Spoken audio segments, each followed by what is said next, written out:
and welcome back to the Leinster Listen. I'm your host Mick Lennon, and this is the preview episode of the Munster interprovincial derby. The topics we'll discuss today are the URC games over the Christmas period, the details of our game, the team lineups, some scores, man the match predictions, and then we'll have a discussion point about our ever-expanding injury list and the Six Nations effect. Alright, so let's just get straight into it here with the URC games. So the bulk of them are across 2 days, Friday and Saturday.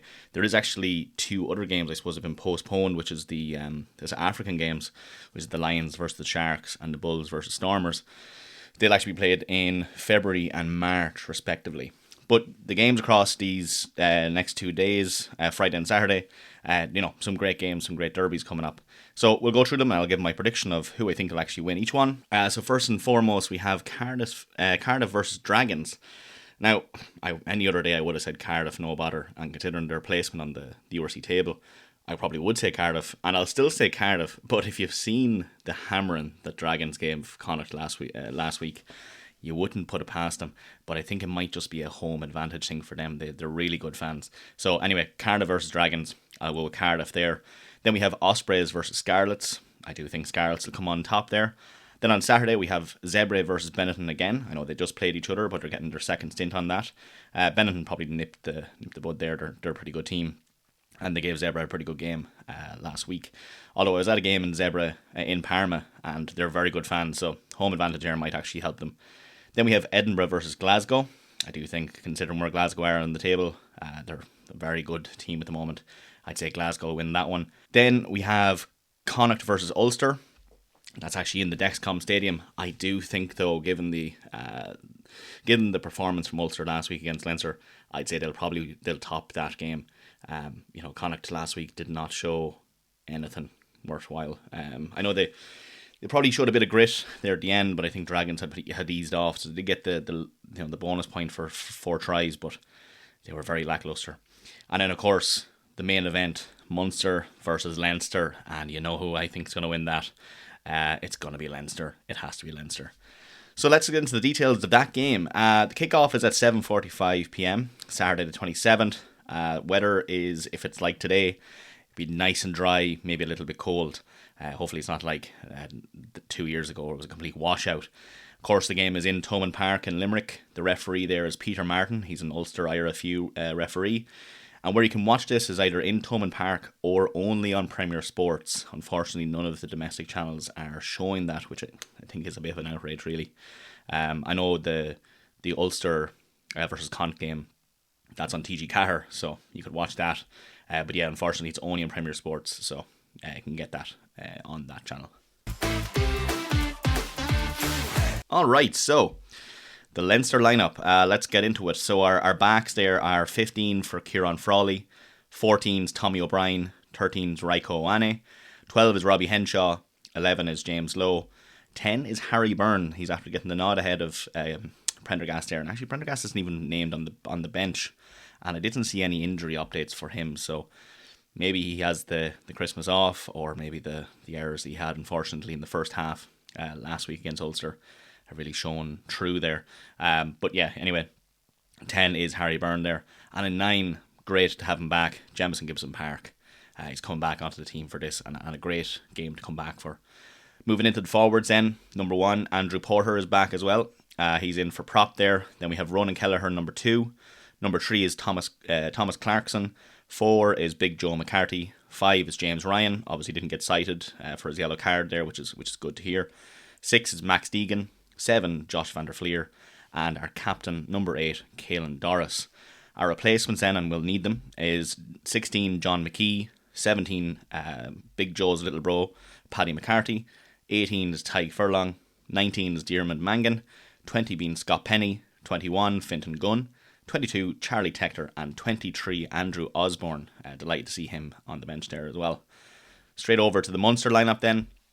At full back, you have Shane Daly at 15, 14 is Calvin Nash, 13 Tom Farrell, 12 Alex Nankervell, 11 Takir Abrahams, 10 is Jack Crowley, and 9 is Craig Casey. Their forwards there being Michael Milne in 1, 2 is Lee Barron, 3 is Michael Alalatoa, 4 is Edwin Adogbo, 5 Tom Ahern, 6 Tyg Byrne, 7 Jack O'Donoghue, and 8 Gavin Coombs.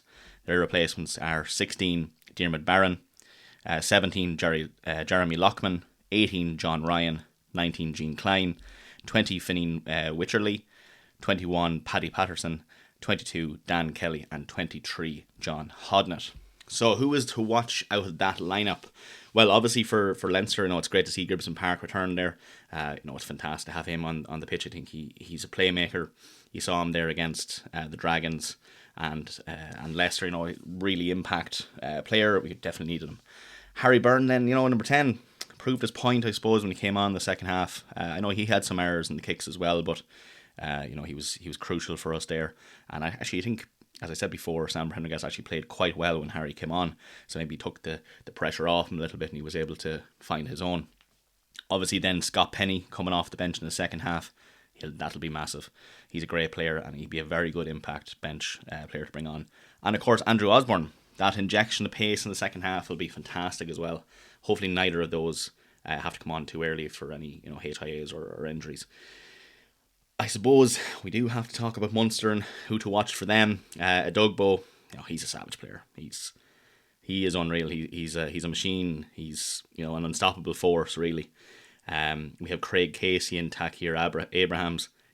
They are fast as fuck. I mean, I was saying Werner Koch last week was fast, but Takir Abrahams is lightning. So is Craig Casey. It's just the two fantastic players there. And then finally, I suppose, someone who I really thought would get selected more for Ireland, and whatever he did, he must have pissed the bed or something for in terms of what the IRFU have done. But Gavin Coombs there, he's a savage forward. I think he's a fantastic player. I'm not sure why he hasn't been selected more for Ireland. I know he did get one or two stints there. I'm not entirely sure what his caps were, but yeah, look, those are definitely the big players there. And yeah, look, let's just get into the previous games here. Well, will we skip over to just the one just gone by? No, I suppose we'll have to do it just for fact checking, I suppose. Yeah, look, we last played in October and Croker beat us 14-31. But anyway, apart from that, December last year in Thomond, we beat them 7-28. In October 2024, we beat them 26-12. In 2023, we beat them 3-9. In November 2023, we beat them 21-16. Should I continue? Yeah, we'll go for one more. It's Christmas after all. I'm feeling a bit generous. We beat them twice in 2022, and 3 times in 2021. So, yeah, fairly sure Croker was a blip, a complete drop in the ocean in comparison to the tenure we have over them and the games we've beaten them. I do think, in terms of prediction, it will be a tight game. But I'd say, in pure Leinster fashion, will probably come back in the second half and dominate after those subs come on. If I was to give a score, and I know I do have to, I'd say 20-22 to us. And sure, look, I'll give a man in the match prediction as well. I'd say Caelan Doris is going to be one of the most impactful player for Leinster there. Alright, yeah, so I think we normally finish these off with a discussion point, and I do want to bring up something, and it is impactful to us as a team, as a squad, and obviously as fans as well. I suppose it's the injury list, the ever-expanding injury list, and the Six Nations effect. So, obviously we have a couple of players come back here from the injury list, which is good. We've Andrew Porter, we've Will Connors, we've Cormac Foley. They've all returned. Porter is obviously starting for us on Saturday, which is great. But the injury list so far is Jack Conan, who obviously picked up a leg injury there against Ulster. You've Hugo Keenan, he's a very serious knee injury, so that's the well-known one.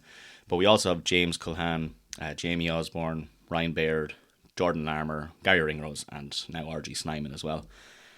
And look, I think after this weekend, there'll surely be even more injuries coming in, which is, again, quite unfortunate. And it's it's unfortunate we don't have Snyman to play in Thomond Park. I think that would probably be just as many times as he did in the red jersey. So it is unfortunate we don't have him. And he's a real pain point for Munster. They hate to see him do anything good in a blue jersey. But look, that's a huge list. It is a really large list of injuries, and it does impact our squad. I know we're pulling from the academy players there, and look, that's great. It is good to get them up there, and we need to get new players, fresh legs, and really get them, used to playing for Leinster. But that's a bad sign sometimes to say that we have to go down to the academy to, fill some positions that we're struggling to fill. And, with the Six Nations coming up, and we're we obviously know we're going to be picked apart by the IRFU vultures there. They love fielding Leinster players, and it makes sense. We're a great team. They play well together, and a lot of them are on the central contracts, which is it's very true. But just for that Six Nations impact, like we've two very important games just before and after. One being playing Cardiff, that's before the Six Nations. They're third currently in the table rankings, so that's they're ahead of us by a good few points. And then you have Glasgow right after Six Nations, and they're fourth currently. So like that's an impact for us on the URC. It's not great that we end up having to kind of pull our team apart for these and not have that depth then before and after, because before obviously they have to go for the trainings, they have to get used to being the international squad. And look, I know you'll say, well, Cardiff and Glasgow, they'll obviously be feeding the Welsh and the Scottish team, which is fair enough. Yeah, they'll also be losing players. But a big thing about this is actually the European Champions Cup round of 16. That starts in the first week of April. And our injury list will not be lower than what it is now. It'll probably be higher after those high impact Six Nations games. We should have the players back. I think the final game is the 14th of March, I think it is, or something. Maybe it's a little bit later than that. But that's really only 3 weeks of recovery. There's very little time to get in for training there, to work as a squad again, to get the lads up to speed. And I think it's so annoying for us that we end up always having the same situation. And should we be arguing that there should be an even spread across the provinces? I'm sure Connacht and Ulster would love to see more of their players being fielded into the international squad. And I'm sure Munster would also like that, but they do get a couple of players brought into that international squad. And look, it is a great privilege to play for your international team, but maybe it should be allowed for that, like a max number of players be taken from a province, and maybe only that comes into effect, maybe that only doesn't come into effect for like the World Cup, for instance, not every year for the Six Nations. But let me know what you think. Do you agree with me? Do you think we should have a cap on the max amount of players being pulled into the international team? Yeah, let me know. I won't hold this any longer because it is Christmas, so I will have to say have a great Christmas, folks. Look after each other, drink responsibly, don't drink and drive, all those things. And look, let's ruin Munster's New Year celebrations with a win in Thomond Park once again. Thanks for listening, folks.